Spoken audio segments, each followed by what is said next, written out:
Good morning mga katakas. Andito kami ngayon sa barko. Galing Bugo papuntang Masbate. So pauwi na kami.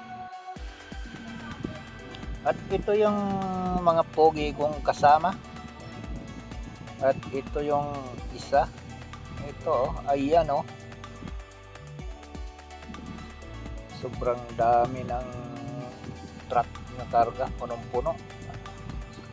At ito